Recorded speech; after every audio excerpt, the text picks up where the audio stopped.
this is an iHeart podcast. Guaranteed human. I turned off news altogether. I hate to say it, but I don't trust much of anything. It's the rage bait. It feels like it's trying to divide people. If we got clear facts, maybe we can calm down a little. NBC News brings you clear reporting.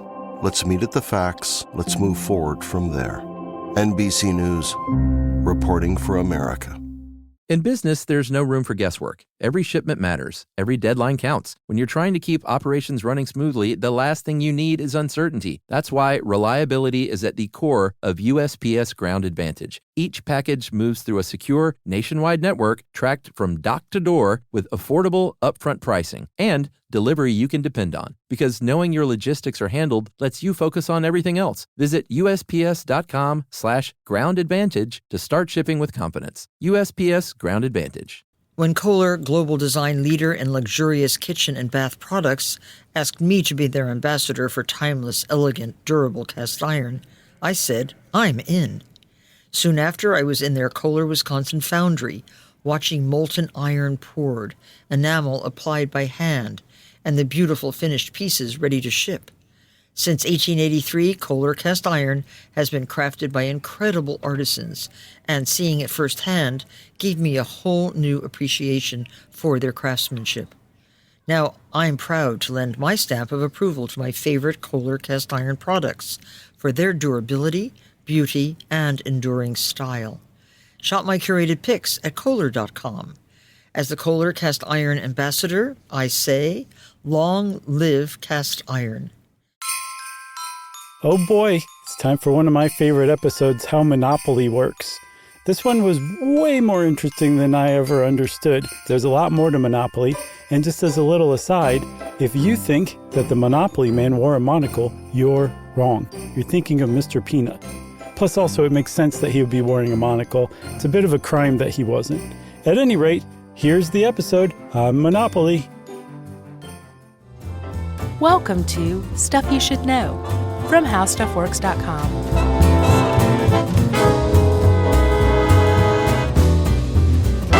Hey, and welcome to the podcast. I'm Josh Clark with Charles W. Chuck Bryant and Jerry Rowland, which makes us Stuff You Should Know. That's right.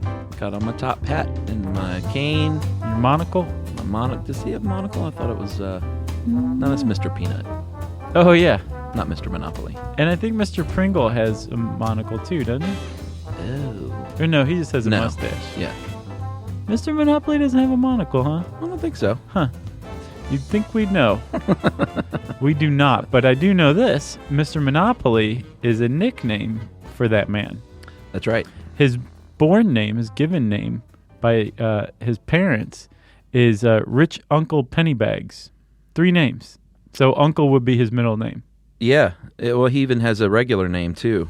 Oh, not that I saw. Yeah, it is Milburn Pennybags. No.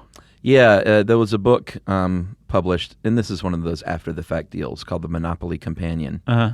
And they named all the characters on the board, Milburn Pennybags, and then the jail guy is Jake the Jailbird. Okay. And the police officer and go to jail is... I'll bet it's Irish, isn't it? Officer Edgar Mallory. I knew it. Really? You just guessed that, huh? Yeah. That's pretty funny. We're talking about Monopoly, by the way. Oh, yeah. Yeah. This is not about anything else but Monopoly. No, and I was just remarking to you, sir, how I've never seen one of our... This had more supplemental information than most shows that we research. Yeah, I can explain why. Because this was written... There was a whole suite of game articles written. Yeah. Like just how to play certain games. Sure. So it kind of came out in this mentality of this is the game and here's how we explain how to play it. And then this article's done. Whereas Monopoly, it's like, this is more like McDonald's or Twinkies or something like that. It's like a cultural cog.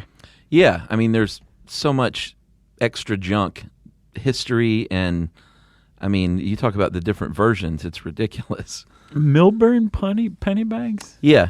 And like I said, that was a post that he wasn't originally called that. This is, I think, Monopoly probably wanted to sell a little book or two. I'm sure they did. Because if one thing we've learned about Parker Brothers and now Hasbro is they love selling different versions of this game. Yeah, they do. They like licensing it off. A lot of money doing They like that. making some changes here or there and releasing a brand new game, but it's all still the same game. And all of it came from a left-wing Quaker intellectual at the turn of the last century, the fin de siècle. Yeah. I think I'm saying that right. Yeah, sure. Okay. I think it sounds right. And it's interesting to me that the game of Monopoly, which is all about capitalism and bankrupting your neighbor, was stolen. The game was stolen. From a leftist intellectual Quaker. In the original version of the game, it was to teach against monopolies and how they're bad. Right. So let's talk about this. Monopoly, actually, if you trace it back to about the literal beginning of the 20th century, it's what's considered a folk game. There were a lot of people playing versions like this in cities all over the country, but again, they all shared some pretty common viewpoints. I guess today you would kind of call them socialist, but for the most part, they were followers of a guy named Henry George. Yeah, Georgism. Yeah, he came up with this thing called Georgism, which is based on some other philosophies. But the idea of it is that if you produce something through your own labor, your own work, you own that. That should not be taxed. Right. What should be taxed is things that everybody owns. If somebody's taking something that belongs to everybody, say a parcel of land, technically the land belongs to everybody. Well, that was his notion, was that you shouldn't even be a landowner. Like the whole concept of owning land to him was ridiculous. And that's based on this idea, the law of the commons, which is around for centuries, if not millennia. And then once people started taking land, he's like, okay, well, if you're going to own land, it belongs to everybody, so that should be taxed. Yeah. And then that tax will be given back to the community for the greater good. Yeah. So that's Georgism, and that was kind of the philosophy that formed the basis of Monopoly, what was originally called the Landlord's Game, which was created by a lady named Lizzie Magie, M-A-G-Y. M-A-G-I-E. M-A-G-I-E. Yeah. Almost magpie, but without the P. Right? Yeah. And she basically... I think that was on her card. Right, in quote. Yeah. And she came up with this, like you said, to kind of teach...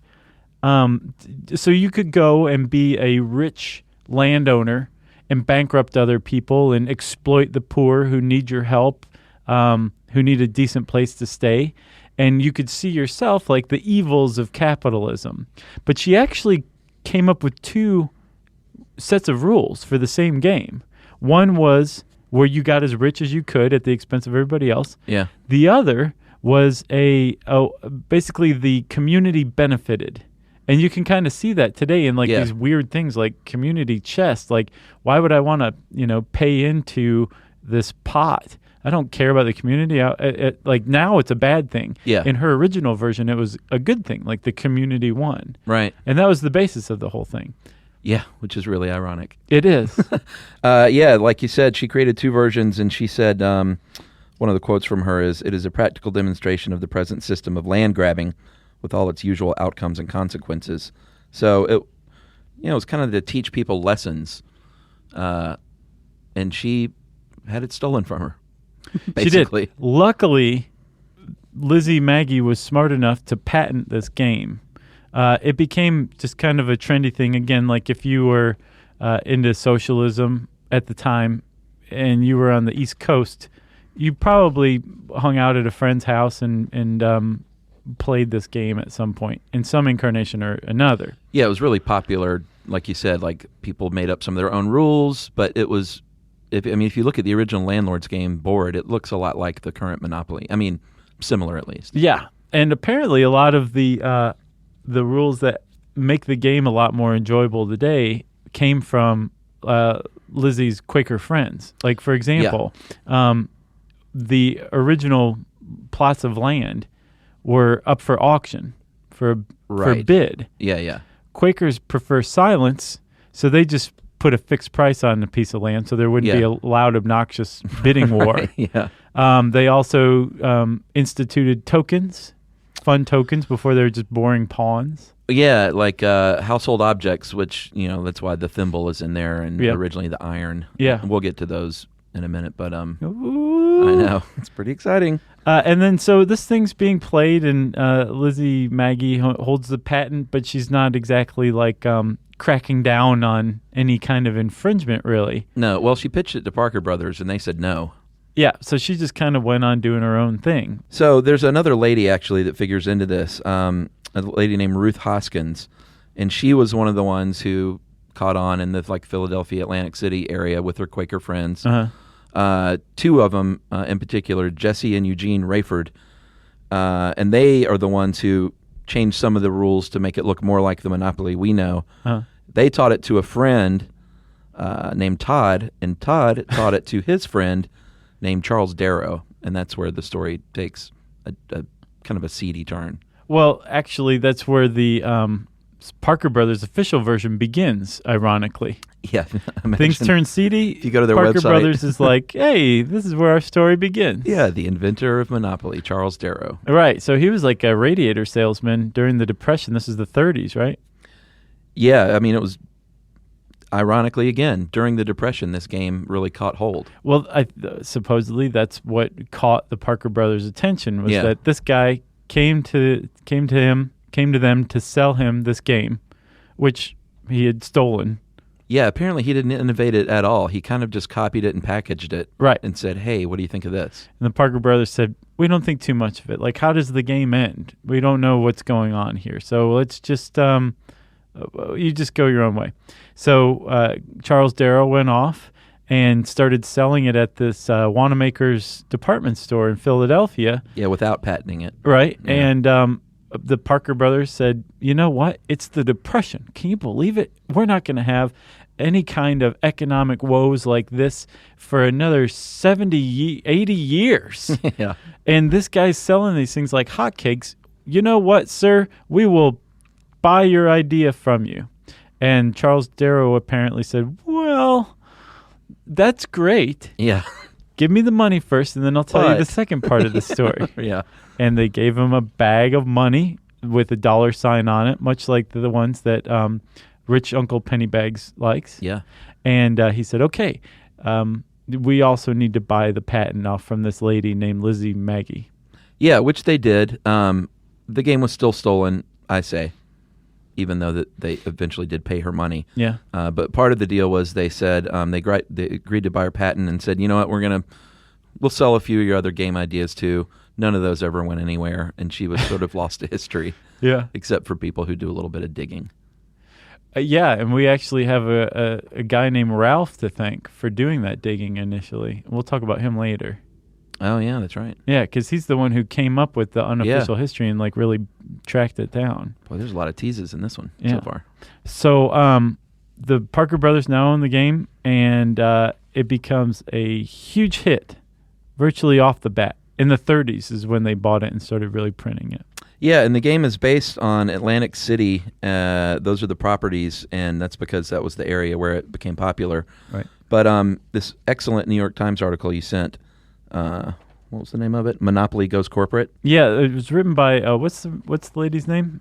Mary Pillen. She is a Monopoly expert. There's a lot of those out there, I've learned. She wrote a lot of the articles you'll find. Oh, really? Yeah, she's good. Well, she pointed out that it's interesting that it mirrored sort of the cartography of the day in Atlantic City. Like Boardwalk was clearly like a rich area. Yep. The Baltic and Mediterranean, the cheapest properties were in African-American neighborhoods.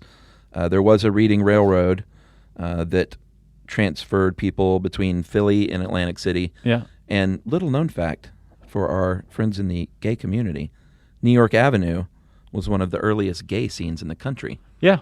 So buy that one up. And support the LBGT community. That's right. If you're playing Monopoly. Yeah. That's what I would do. And maybe just, don't charge anybody when they land on it. Yeah. Just be like, this is the party place, everybody. That's right. Exactly. And Marvin Gardens apparently is misspelled. Yeah, the E instead of an I, or I instead of an E. Yeah, on the board it's an I, right. And it's supposed to be an E. Yeah.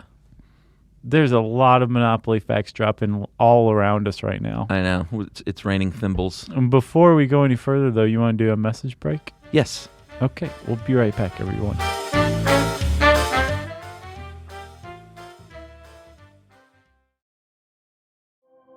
I turned off news altogether.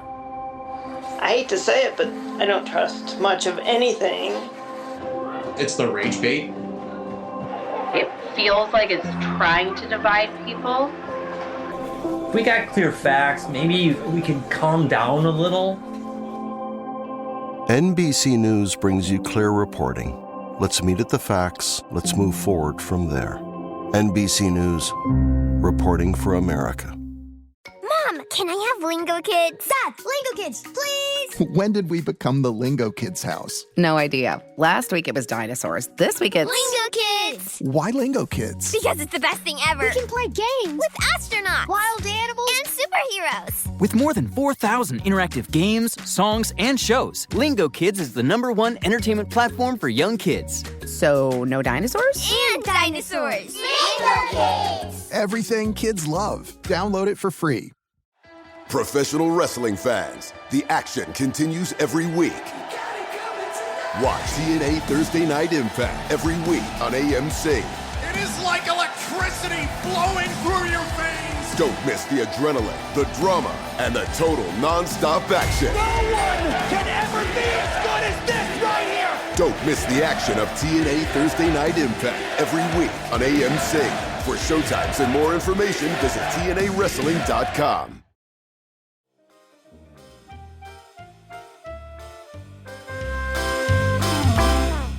All right, so we were just talking about Atlantic City. I guess we can go ahead and point out now that there are hundreds of versions of Monopoly out there now. One for your hometown, probably. Yeah. One for your favorite sports team. Yeah.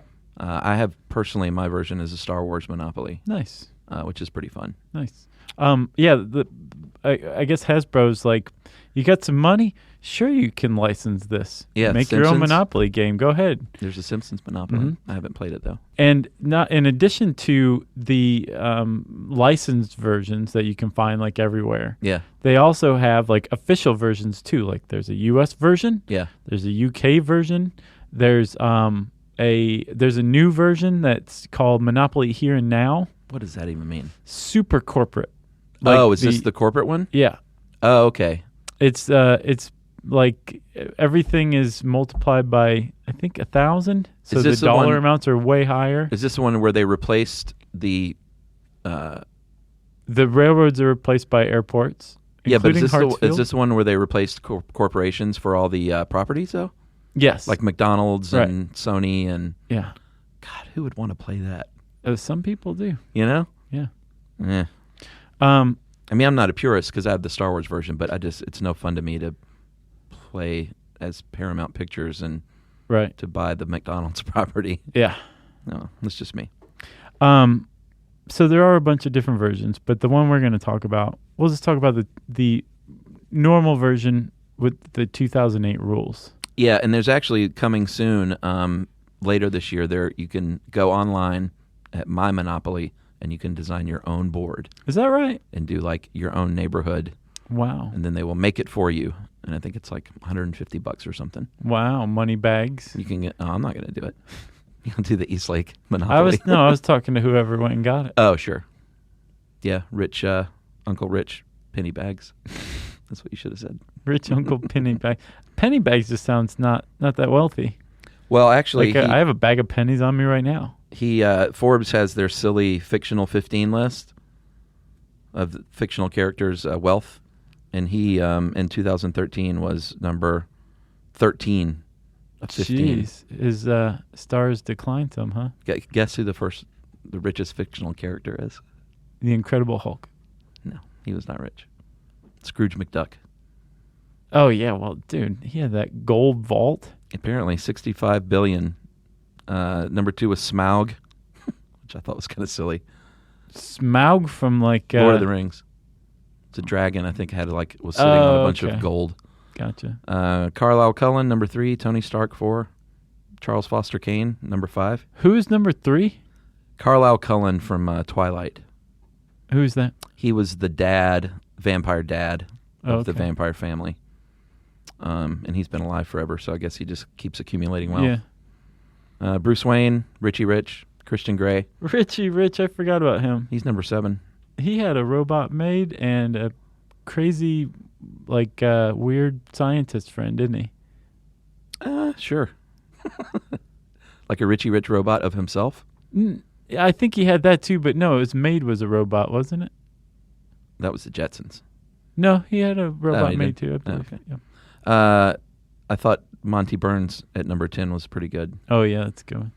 Although, I would guess Mr. Monopoly would be wealthier than Monty Burns, but I guess 13. Huh. And they put it out each year, and it's dumb. Can we just admit that?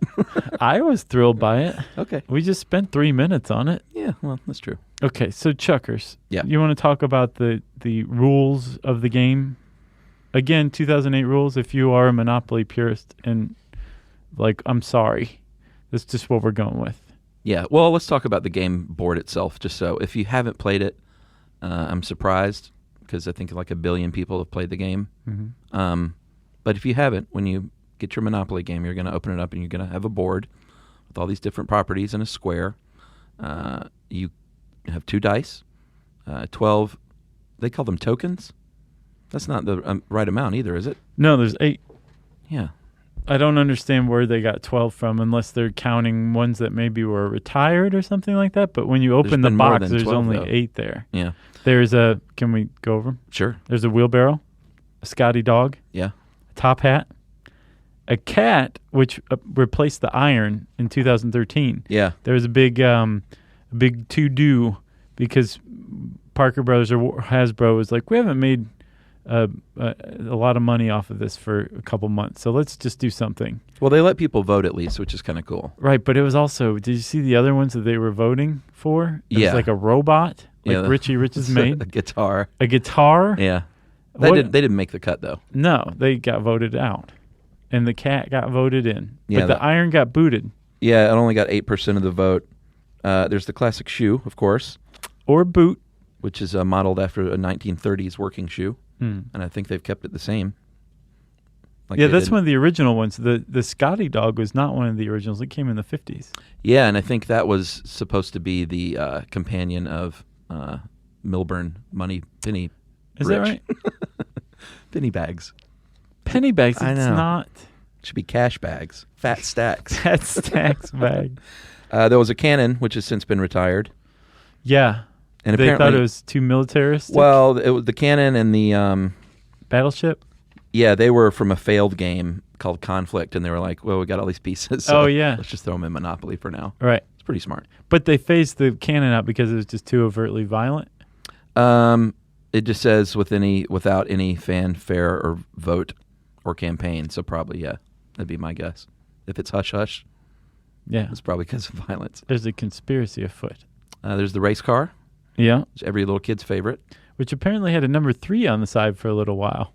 Yeah, I didn't know that. Yeah. Dale Earnhardt. I guess so.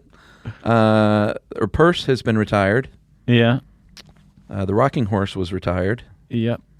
The lantern was retired. Oh, yeah. I'm doing my best Ben Bowlin impression. Did you get wheelbarrow in there yet? I think no. Yes, I did. It was the first one I said. Did we say top hat? Yeah, that was always my favorite, actually. I don't remember what my favorite was. It fit on my pinky, and I used to draw faces on my pinky. Yeah. The horse and rider, which is retired, which I didn't know. That's one of the best pieces to me. What, you didn't know it was retired? No. Yeah. It was kind of sad. Yeah. And now and the sack of money was retired as well. The sack of money and a purse. Those are a little similar. Yeah. The cat. Come on. Yeah. Cat people. I'm sure they're like, yeah, that's exactly right. I guarantee that's why they got cat voted in. And I am a cat person, you know? And even you think it's stupid. Exactly. So those are the tokens, some of those tokens that we mentioned you're going to find in the 2008 set. Yeah, and that is your piece. That is what represents you in the game. Yes. Again, for the 3 people who have never played Monopoly.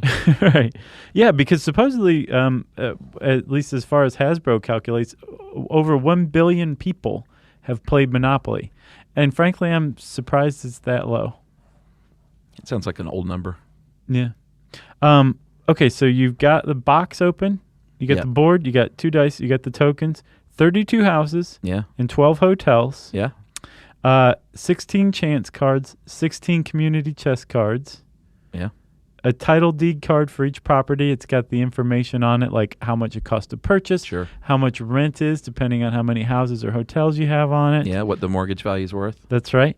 And then you've got your play money, your Monopoly money, which, man. I think that's where it grabs kids because, and they even pointed out in this article, that's it's kind of the first time a lot of kids have money to play with. Yeah, especially the $500 bill ones. Oh, man, that gold bill. I always thought it was orange. Is it gold? Yeah. Okay. It's kinda One's gold. definitely goldenrod, like yellow. Well, But I remember the 500, it was, I guess gold is the way to go. Yeah. See, I was a cash hoarder, which is no way to win at Monopoly. No. I thought it was. You can't save. No, I just thought that just figures for me, though. Like, you got to spend money to make money. Yeah, I was like, look at all this cash that I will soon be paying to everyone else. You just keep wandering off from the table to try to buy stuff with it. Did not work. So, Chuck, you've got the board laid out. And if you count them, if you're that kind of person, you're going to find that there's 40 squares. That's right. I believe 22 of which are, 28 of which can be purchased. Yeah, 22 are properties. You've got your electric company and waterworks. Yeah. Sucker's bet. And then you got the 4 railroads. Got your 4 railroads. Yeah. So that's 28. That's right. There are others that you can't buy. So, for example, there's a luxury tax square. Yeah, you got to pay what, $100 when you land on that? I believe so. Just right out of your pocket. There's an income tax square. Yeah, no good. There's the go square, which is where you start.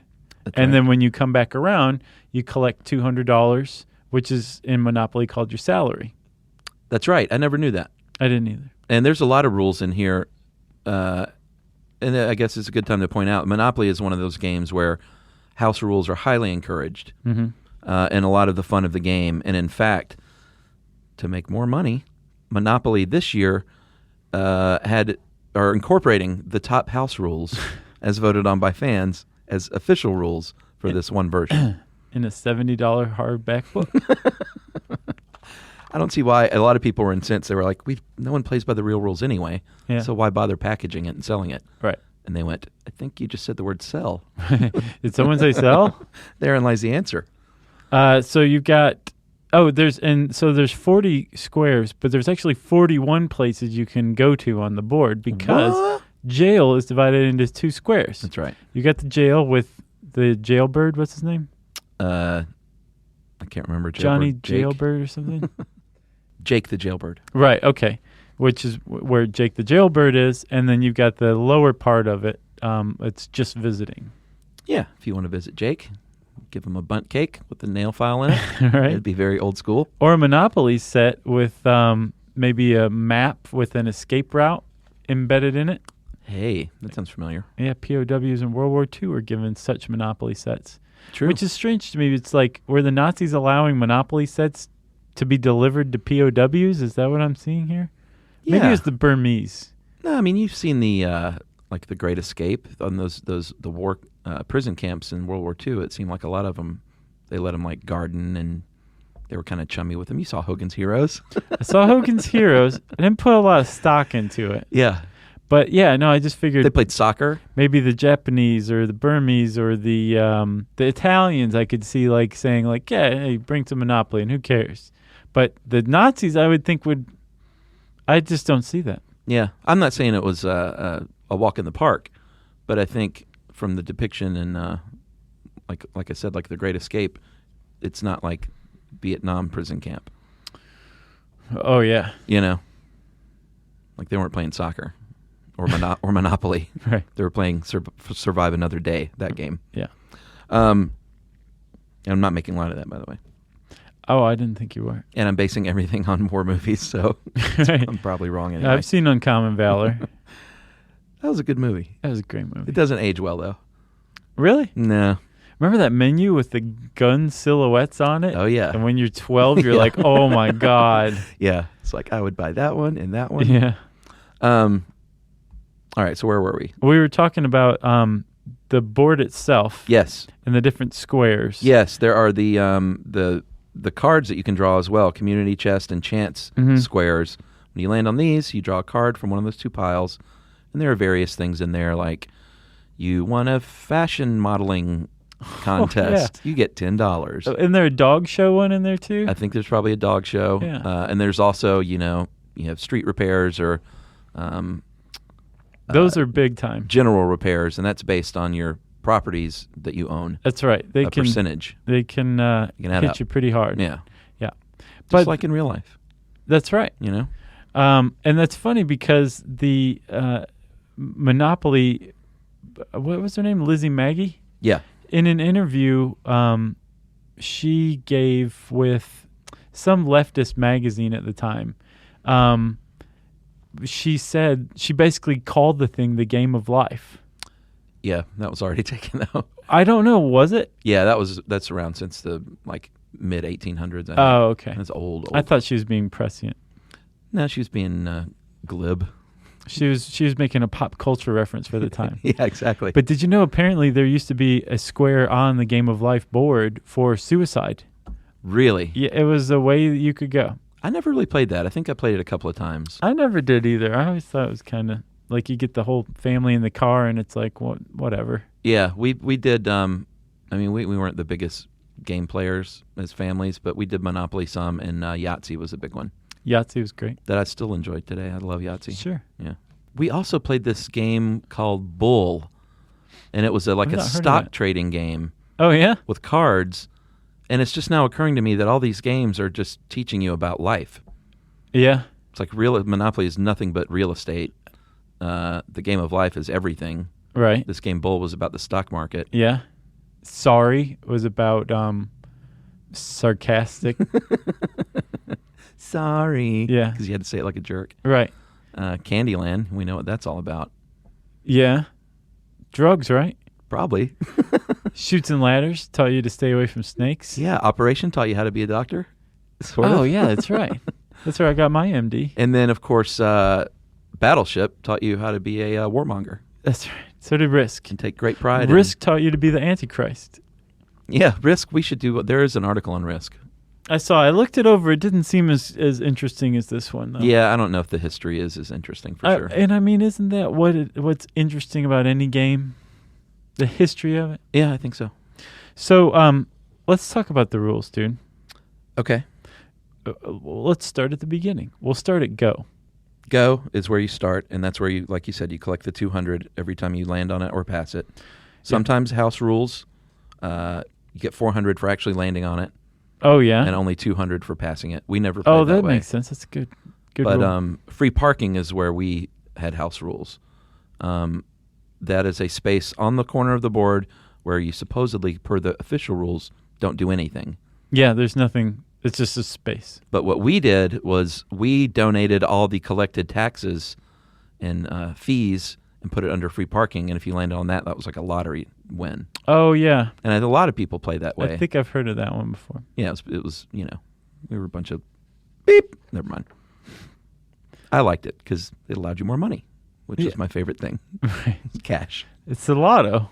Yeah, exactly. We got ahead of ourselves. Let's just start at the real beginning. Okay. So everybody sits down at the table. Yeah. Maybe somebody gets a drink. Maybe you have to wait because somebody has to go to the bathroom, so you're all sitting there quietly. And then when everybody's finally at the table, you guys select a banker. And the banker distributes the Monopoly money, $1,500 to each player.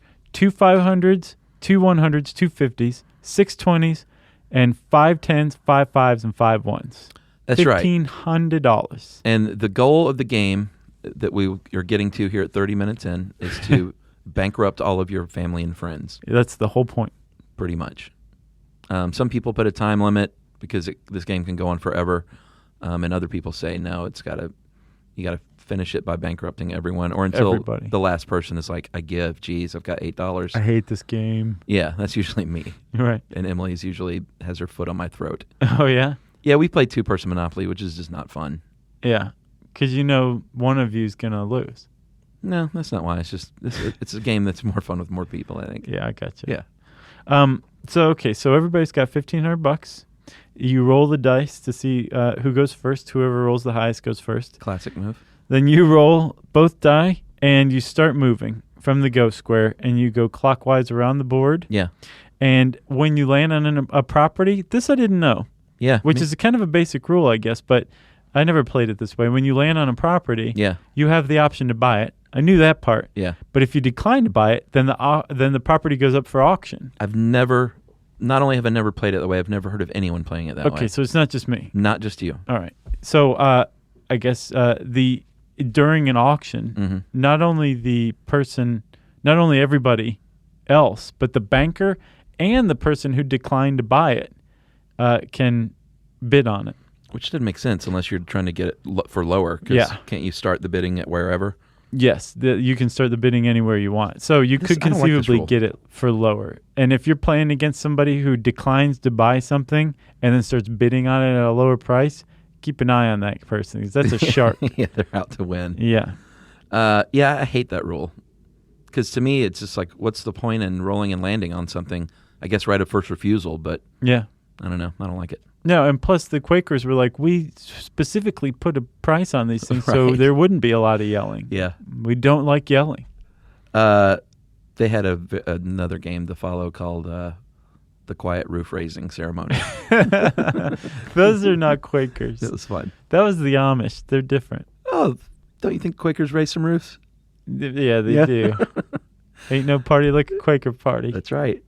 All right, so let's say you buy all of the properties that they're divided into different colors. Like there's 3 green, or green ones, orange ones, blue ones, right? Light blue. If you buy all of the properties that are tied together by a single color, then you have what's called a monopoly, and that means you can then charge double rent. Although we never do that, we just keep it single rent, and you now have the option to buy houses. And then once you have enough houses, I think 3, you can then buy a hotel. Right. And that's called improvements. You're improving your land. Supposedly. And once you start to do improvements, things change a little bit. Not only can you start making more money, but it's actually harder to mortgage your properties if you find yourself in debt. Right. Because this is how crazy complicated it is. Like, I don't think I was ever paying that much attention to Monopoly that I ever mortgaged a piece of land. Oh, really? I think once I started to get into debt or whatever, I was just like, I'm done. I'm done. Yeah.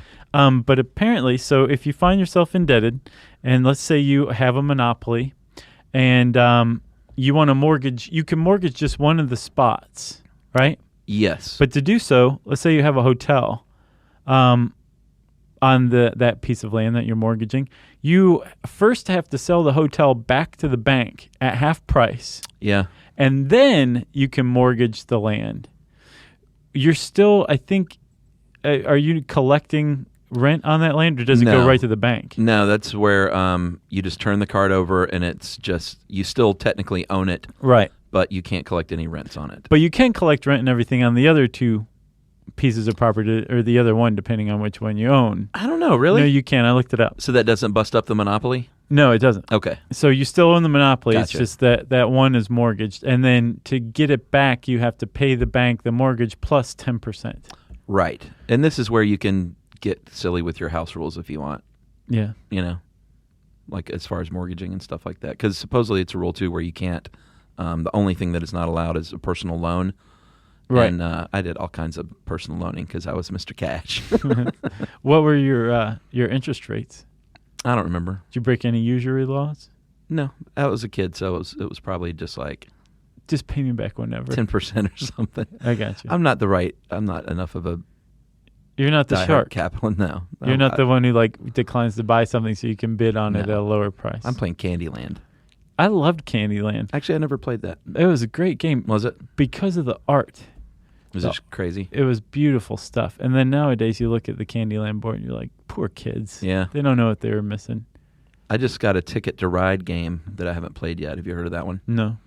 It was a German game that's like one game of the year. It's a train game. Like you establish train routes between cities. Uh-huh. But it's supposedly like, it sounds like, really?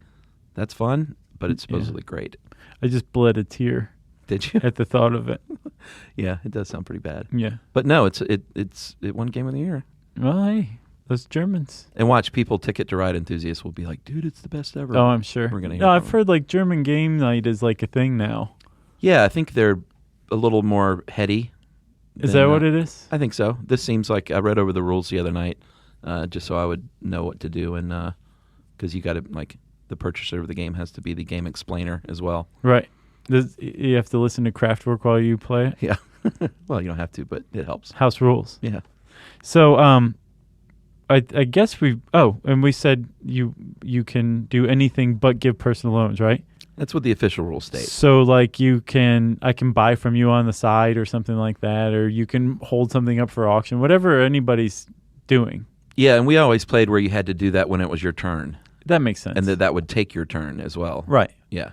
But again, the whole point is to be the person who owns the most stuff, so that you can bankrupt all of your family and friends. That's right. And I mean, those are the rules, but there's actually strategy to it.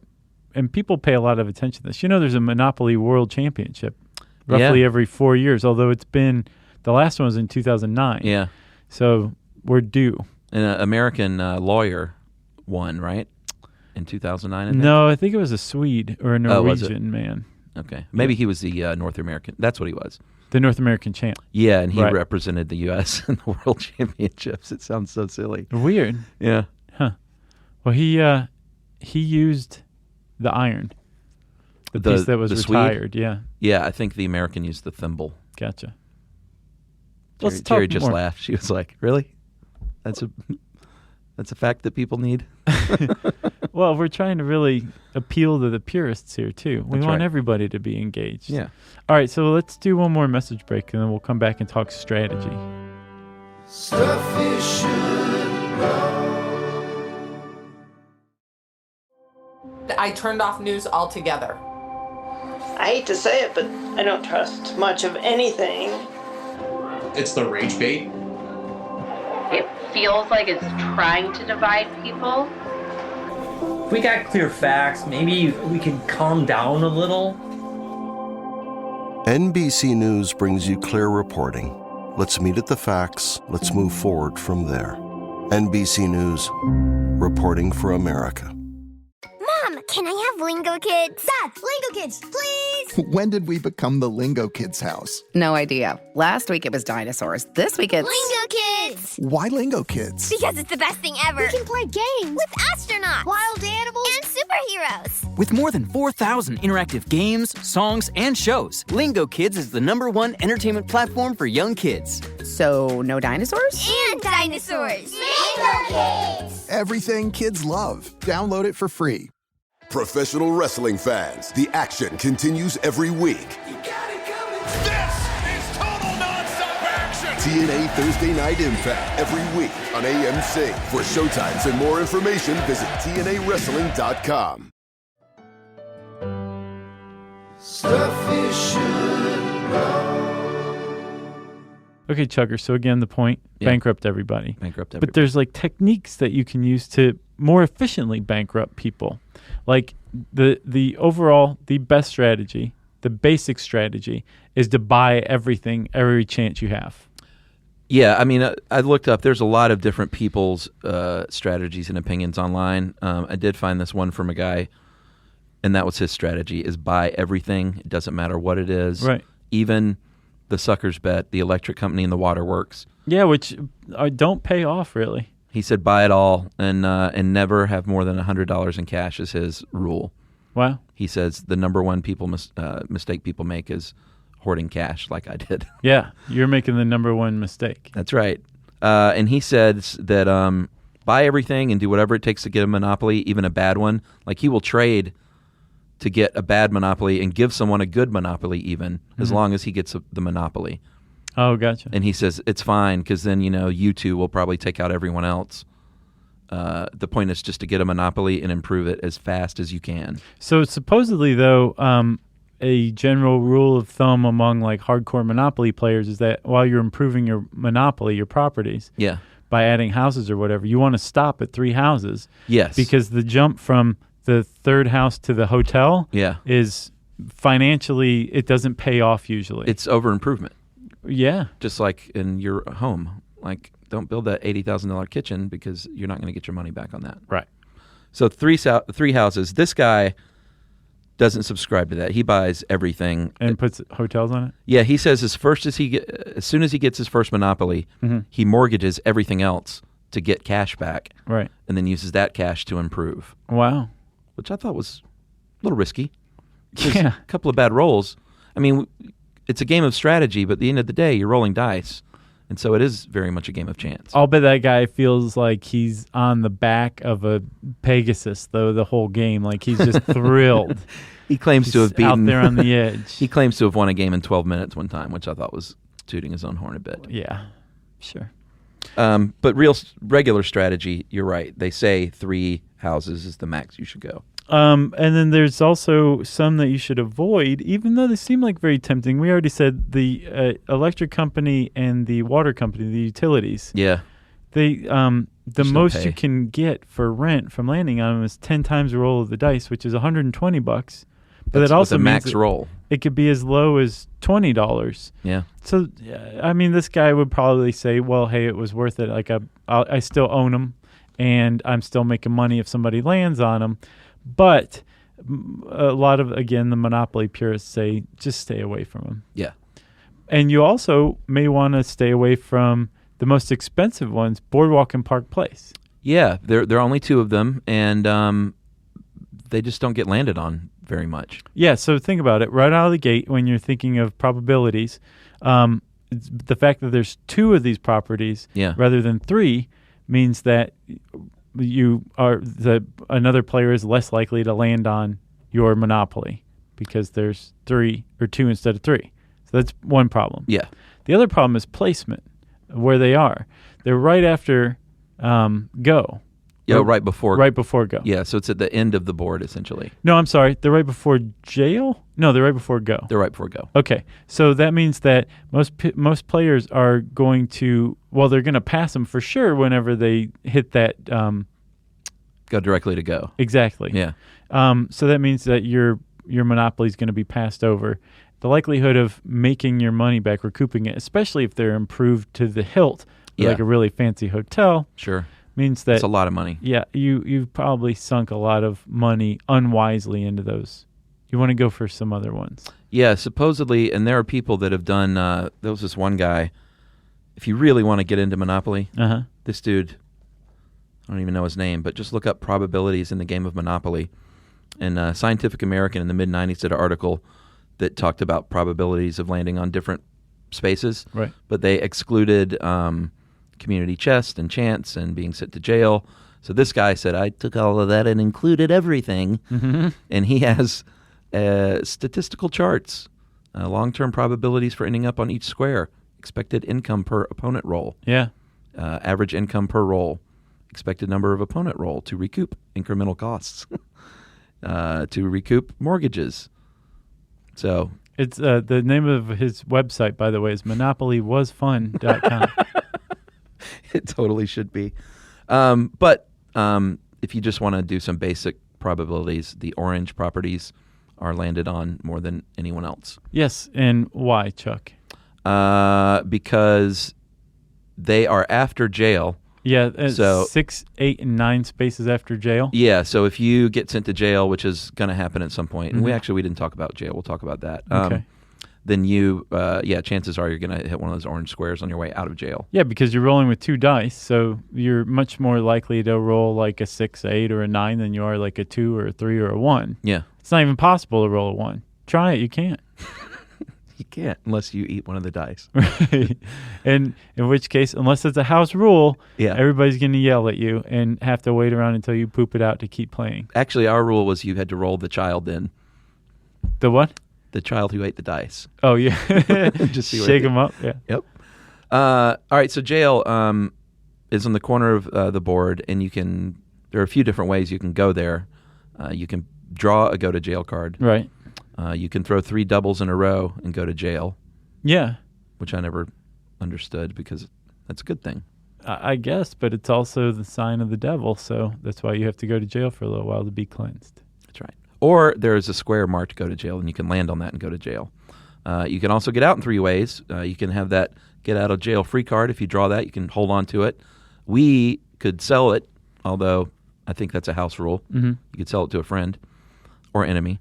Whoever had the most cash, right? Exactly. And then you basically, the other way is to roll, to either pay your way out with $50 or to roll your way out. And the way we played it was each turn you had one chance to roll your way out of jail. So by rolling doubles. Rolling doubles, right? Yeah. And then if you, under official rules, if you don't roll doubles for 3 consecutive turns, like you get 3 consecutive chances to roll doubles, and if you don't on any of those turns, then you have to pay $50 to get out of jail. We just played where you just got out and you didn't have to pay. Well, then you guys weren't following the rules. I told you the house rules, the Bryant house rules. So there's actually a strategy to jail. Yeah. If you go to jail early on in the game, you want to pay your $50 to get out immediately. Yeah. Just pay the $50 because then you can keep going around the board and there's more stuff available to buy. Yeah. But later in the game, you want to just kind of hang out in jail. Yeah, like Josh has bought all the orange spaces. Yeah. And you've got hotels on each one. Yeah. So I'm thinking that might be good to sit in jail for a few rounds. Yeah, because you can still collect rent on your properties, but the fact that you're in jail keeps you off of my properties. Yeah, and another Bryant rule we played where when you were in jail, you could not collect any rents. Yeah, I mean, that makes sense, but according to official rules, that's right. You just make as much money as you want there. And apparently in jail, you can also buy and sell properties and improve your and collect rent and build hotels and houses, which I thought, I don't know. If you're in jail, you kind of lose that right. It seems like it. In real jail, that's the way it is. No, it's not. You can own a house and be in jail. I guess that's true. And technically, you could probably charge rent to someone. You could sublet it, like I'm going to be gone for 3 to 6. No, it's true, but what happens when the dishwasher breaks? Try to get let out of jail to go fix it. They're not going to let you do that. That's very funny.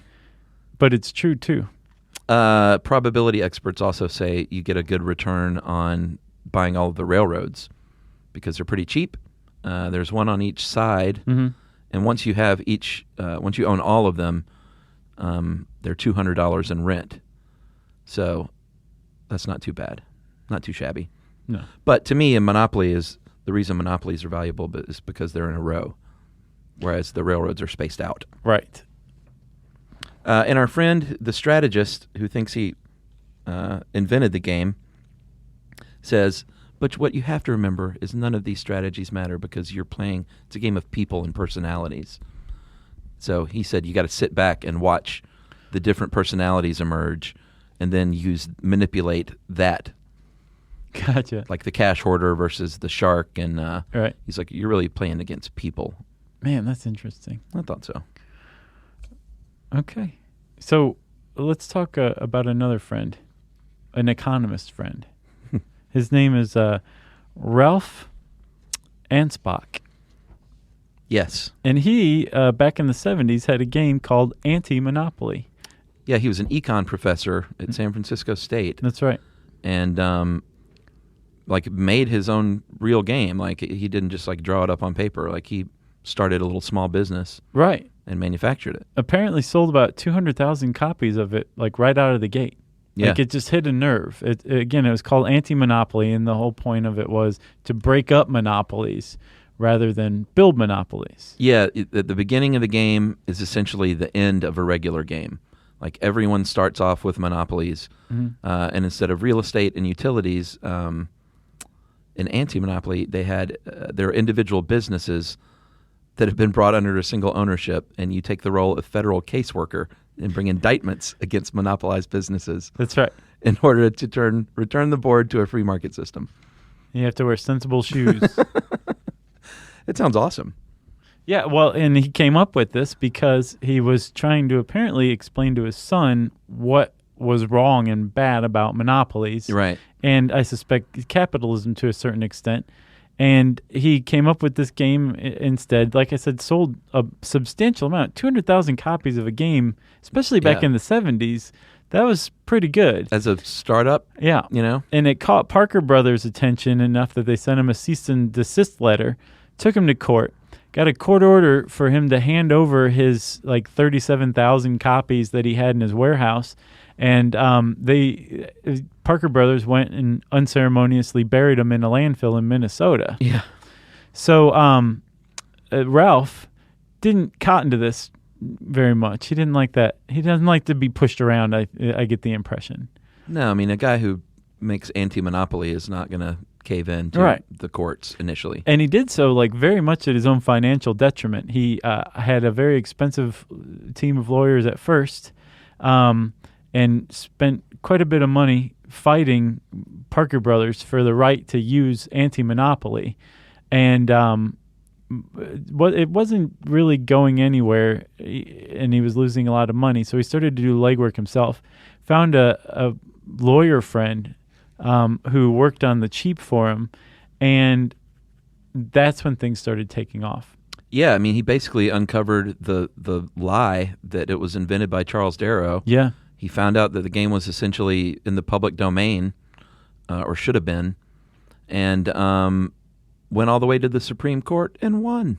Yeah, he won at the Supreme Court. This econ professor who came up with a game called Anti-Monopoly won in the Supreme Court, won the right to name his game Anti-Monopoly. Yeah, I mean, he deposed the two Quakers that were friends of Hoskins. They were old at that point. They took the stand. Mm-hmm. He deposed the CEO of Parker Brothers, and he took the stand and it had to admit under oath, like, yeah, we did kind of steal it. Nice. The idea from that lady, after all. And so, as Ralph says, the whole point to him was for this true story, the true origins of Monopoly and how it came about, and the whole point of it originally could still be told openly. And that what he said couldn't be bought at any price, in his opinion. That's right.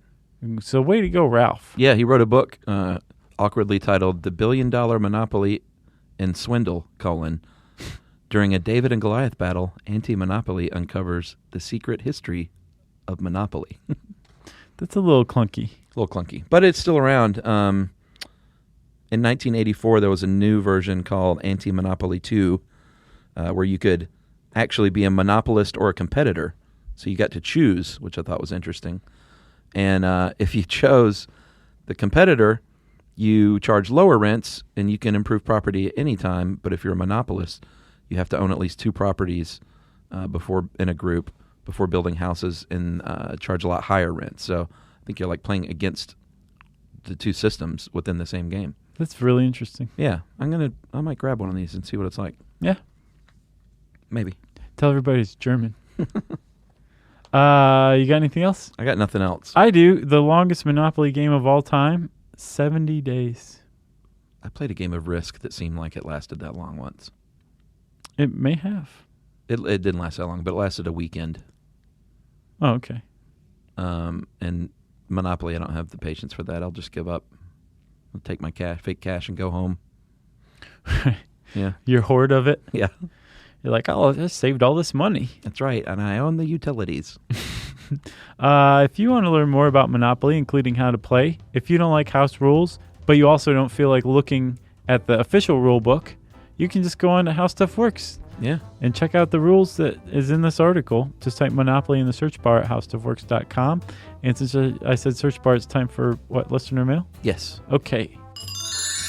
I'm going to call this help for a fan in need. Oh, that's nice.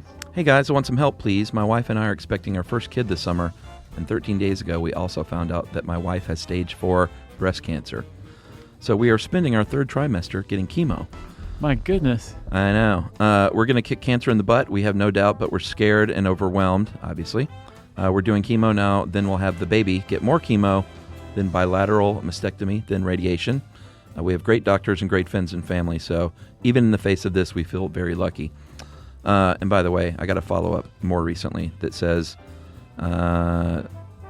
there is no gestational diabetes and the cancer is already shrinking. Oh, that's great. So things are going great so far. Thanks for not keeping us in suspense. I know. I was going to wait till the end.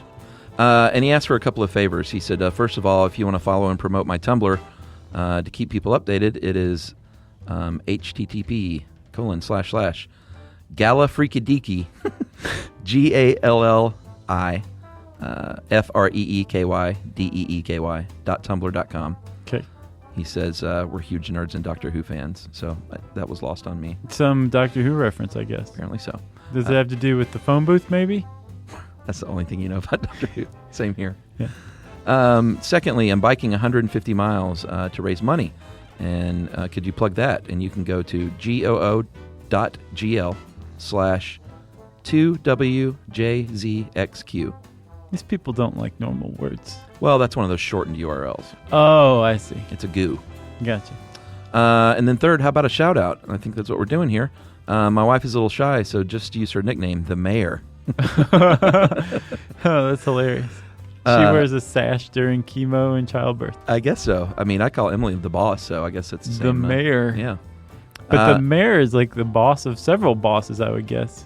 Yeah, we used to call my friend Justin, who the mayor of Atlanta, because everywhere you went, somebody knew him. He's a sociable fella. But now we just call him the manager of Atlanta, because everywhere you go, he has some improvement to that place. Oh, okay. Like the lighting's not quite right, or the door should be over there. That's hilarious. The kitchen is not located properly.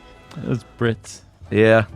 And then fourth, my wife works in public policy, specifically helping women and families get themselves out of poverty and advocating for low-income workers. So, there you have it. An awesome and incredible woman who dedicates her considerable talents to helping others, is pregnant, and has breast cancer. Kind of hard to say no, right? I'm not above guilt tripping. So, Bob from Swarthmore, Pennsylvania, there you go. People should go and check out that stuff and support your bike ride. And I hope things have continued to progress well for your wife and child. And keep us updated. Yeah, and you keep me updated, at the very least, if not everybody listening. I will. Okay. Thanks a lot, Bob and the Mayor. Good luck to you both. And let's see, if you want to get in touch with us, whether you're a mayor, a provincial governor, who knows? Yeah. You can get in touch with us on Twitter at SYSK Podcast. You can join us on Facebook.com/StuffYouShouldKnow. You can send us an email to stuffpodcast@howstuffworks.com. And join us at our home on the web, stuffyoushouldknow.com.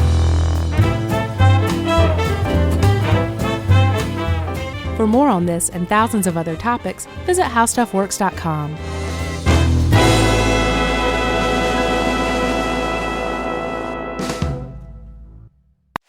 Grainger knows when you're a procurement manager for an office park, you're not managing one building, you're managing all of them. And to stay ahead, you need to see through walls and around corners. Lights about to fail, filters ready to clog, HVAC on its last leg. If you wait until something breaks, you're already behind. Count on Grainger for quality products, easy reordering, and 24/7 support. Call 1-800-GRAINGER, click Grainger.com, or just stop by. Grainger, for the ones who get it done. T-Mobile has the best plan on the best network. Just ask Kevin Bacon. Today, business happens virtually everywhere. That's why you need Supermobile from T-Mobile. The best plan on the best network, letting you run your business from your phone like never before. In moments of high demand, T-Mobile's network adapts to put your business connection first. Discover more at supermobile.com. Best business plan based on combination of advanced network performance, coverage layers, and security features. Best network based on analysis by Ookla Speed Test Intelligence Data 1H2025. Ookla trademarks used under license and reprinted with permission. When Kohler, global design leader in luxurious kitchen and bath products, asked me to be their ambassador for timeless, elegant, durable cast iron, I said, I'm in. Soon after, I was in their Kohler, Wisconsin foundry, watching molten iron poured, enamel applied by hand, and the beautiful finished pieces ready to ship. Since 1883, Kohler cast iron has been crafted by incredible artisans, and seeing it firsthand gave me a whole new appreciation for their craftsmanship. Now, I'm proud to lend my stamp of approval to my favorite Kohler cast iron products for their durability, beauty, and enduring style. Shop my curated picks at Kohler.com. As the Kohler cast iron ambassador, I say, long live cast iron. This is an iHeart podcast. Guaranteed human.